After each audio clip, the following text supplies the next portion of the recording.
What is up? Welcome to the Existential Stoic podcast.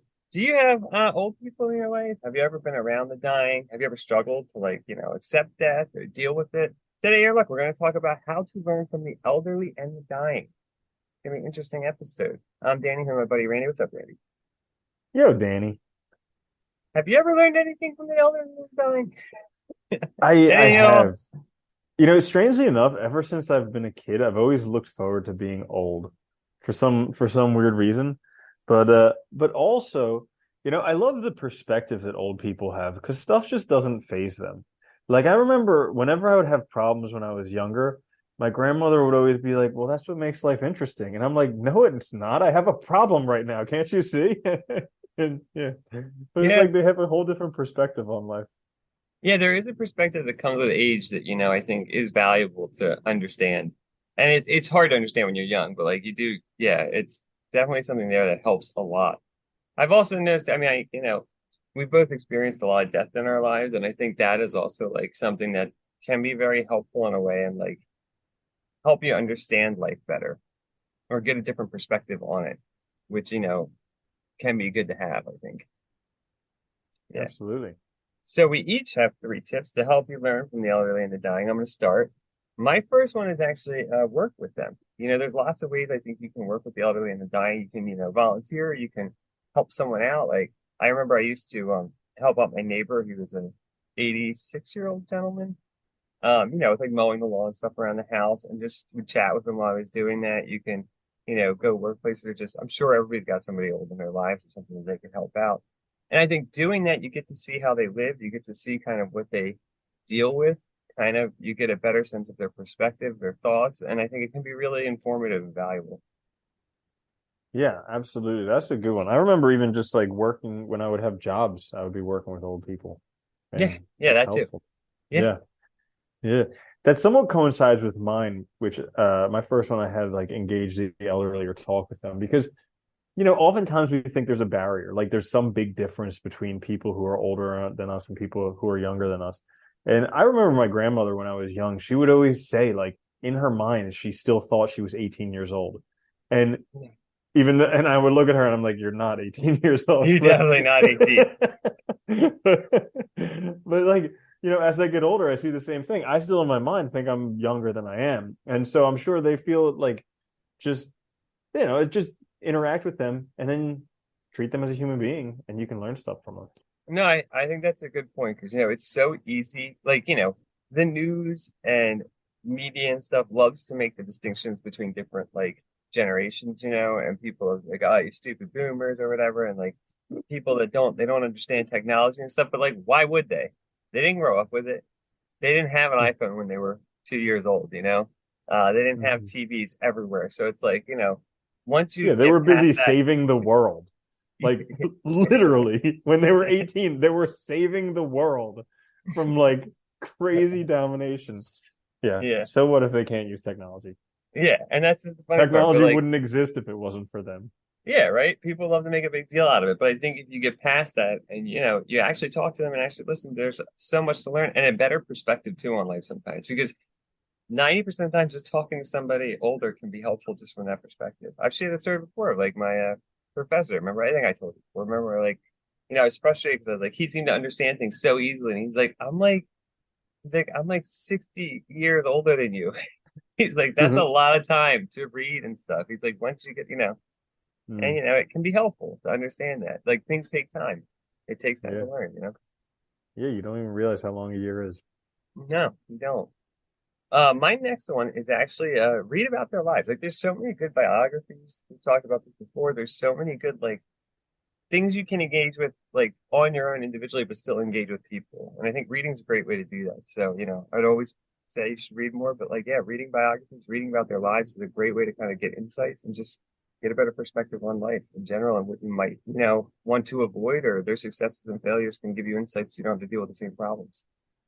Hmm. Yeah, that's a great one. Reading because it saves you a whole bunch of time. It's like 80 years of Yeah. someone's life in an 8 hour Yeah. book. For us. Yeah. You're wonderful. Yeah.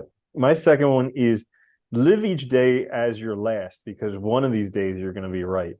So, we're all going to get older. We're all going to die. And So if you have that mentality in the back of your head and just be like, okay, well, today's my last day. If I get any more days, that's the cherry on the top. But right now, today's my last day. So how can I make the best of this? Yeah, it is crazy, isn't it, that we all think like we all deny the fact that we're going to die, or we all think we're going to live forever instead of like, and it causes us to be complacent, to not do things we should do, to not do things we want to do, right? It's like it's almost like a trap. It's like I have infinite time, so I can do whatever I want then. I'll wait till then instead of doing it now. And it's insane because it ruins your life. You ever seen how sometimes children will be afraid to go to sleep because they're not sure if they're going to wake up? Yeah, yeah, And and then like all of a sudden, sometime it happens where we just take for granted that we wake up. Like we've woken up 8 years in a row or whatever it is, and now we just take it for granted. We're like, of course I'm going to wake up tomorrow, but that is definitely not guaranteed at all. yeah, yeah. And that's an interesting way to think of it. Yeah. Like that Hmm. one. I think your last one. Is it mine or your second one? I Did you do just did my yours? second one. Live your stay Oh, like okay. your last. Oh, yeah. No, sorry. It's confusing sometimes. Thanks. Yeah. My last one is accept death. I think this is I actually think this is a lot harder now. I think death used to be closer a long time ago when like birth rates were a lot like worse, when disease. I mean, I think I read something like it was in the 1940s that they realized like they could cure jaundice in babies by just putting them in sunlight. So before that, they didn't make it, which Oh is my crazy gosh. if you think about it. It's like such a simple thing.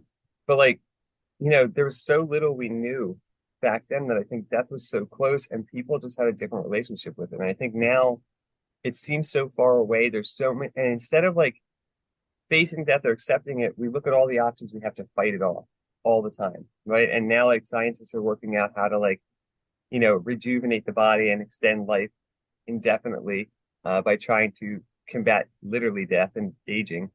And so it seems like there's all these options, but instead, part of life is death. And once you accept it, I think it makes life a lot better and a lot easier because you can Mhm. really, I think it motivates you to live your own life. I really do. I think it's a crucial component of doing that. Mhm. Yeah, accepting death is a tricky one. Because on the one hand, it's like, yeah, of course, it's like the ultimate release. Great, wonderful. It's like just going to sleep for a long time. But on the other hand, there's all the fears associated with it. It's like one of our primal fears is fear of death. Yeah, yeah, Yeah, yeah. crazy. So my last one is consider your own dying wisdom. Now, this is something that I actually did myself. After we did the episode of the 5 regrets of the dying, I sat down with my journal one day and I was like, if I'm dying, what would be my top regrets? And they were different than the 5 regrets for the dying, but they were very, very accurate for myself. Like like uh things like I wish I would have stopped trying to figure it out.